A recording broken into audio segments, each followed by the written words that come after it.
I read a Mark Twain, A Life, that can be seen, and it was written in 2005 by Ron Powers. It had a cover on it, but I tore it off. This book has seen better days. I wrote a bunch of notes in there, just cover them here a little bit. It's a lot of interesting stuff that has to do with a little more than just his life. You also learn about the historical references that were coming up, like how he interacted with General Grant and the rich guys like Cornelius Vanderbilt or that other guy, and how he interacted with leaders and stuff. He lived more of a life than just a children's book writer, which actually they say that this Huckleberry Finn isn't exactly a children's book. It's just a book about a child for adults to read, and all the hijinks that were going on.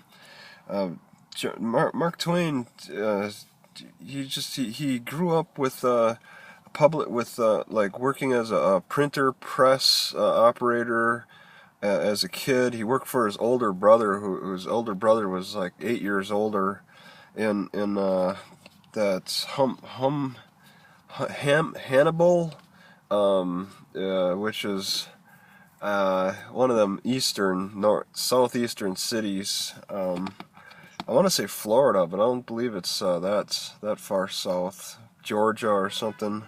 He's got like a memorial there. Yeah, I think they can still keep up the house that he grew up in and stuff. But I find it interesting. I kind of identify a little bit with his older brother, who just he never really was able to get his like career established. He was constantly bouncing from one thing to the next. And Mark Twain was kind of harsh with his older brother and told him to write a book about, as it's called, the autobiography of a coward. That's pretty much what I'm writing.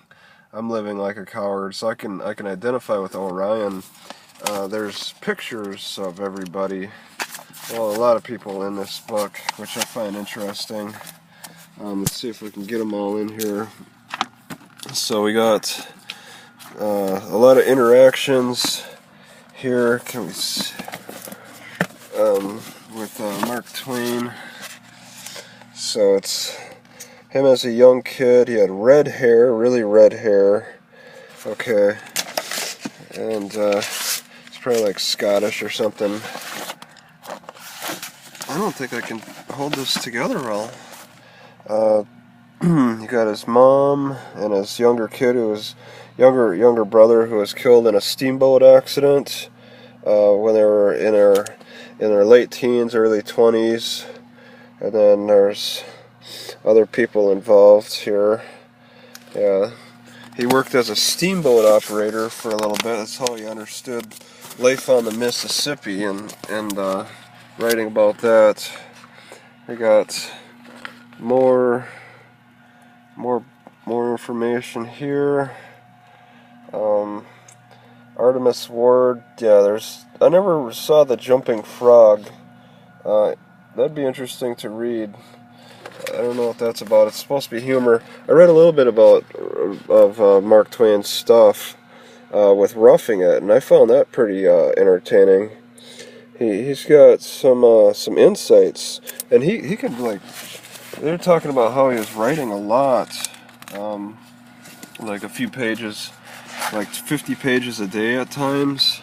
I don't know. You just sit down and write like that all day and early in the morning and into the night, smoking his cigars. Yeah, his wife is really frail.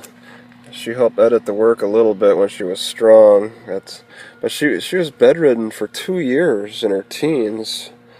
I thought that was interesting.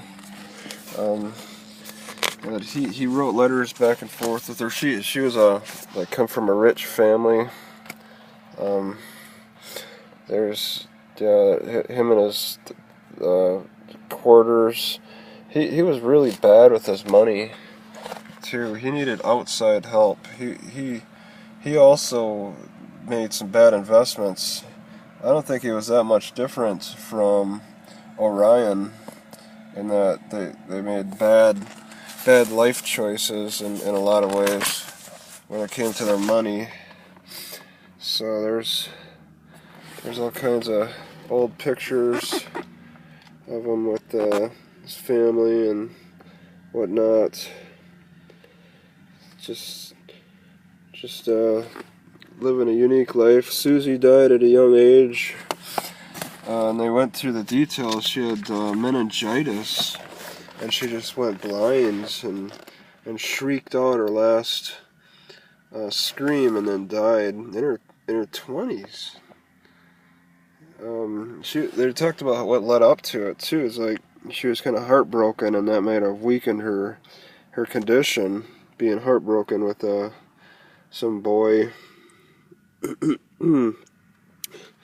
So there's I mean, he lived a full life, and so he went through a lot of different phases with his life, and it's all unique from each other.